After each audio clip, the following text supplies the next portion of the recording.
Hey guys, it's Morgan here to tell you about the recent reboot of RoboCop. As a fan of the original 1987 film, I was more than a little skeptical going into the remake. Set in 2028 Detroit, Joel Kinnaman stars as Alex Mercer, a husband, father, and cop who was chosen to undergo extensive surgery following a horrible accident.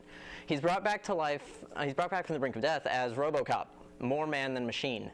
The life-saving procedure was actually concocted as a political and marketing move by Raymond Sellers, played by Michael Keaton, who will use this new product to circumvent laws against robots enforcing law on U.S. soil, as well as a point of argument in repealing the bill responsible for the restrictions, setting himself up to make billions of dollars in the end.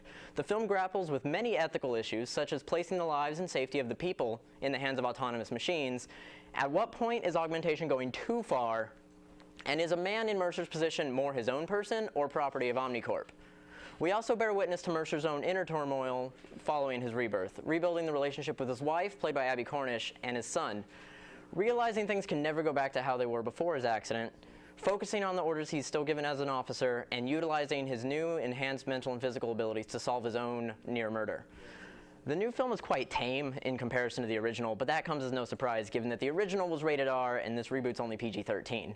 Aside from that, it's still a very entertaining and well-done movie. The casting was great, with strong performances from Kinnaman, Keaton, and Cornish, as well as Jackie Earle Haley, Gary Oldman, and Samuel L. Jackson, who in particular plays a special role. The original film intermittently commented on the state of affairs through parody advertisements.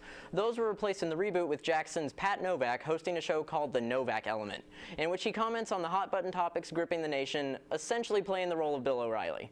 His performance, while entertaining, still brings to light many of the ethical problems surrounding Mercer's story.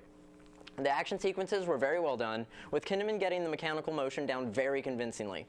With CG powering it, the sequences in the reboot are much faster and more acrobatic than in the original, whether we see Mercer facing off against dozens of combat drones or having to take on two towering bipedal military mechs.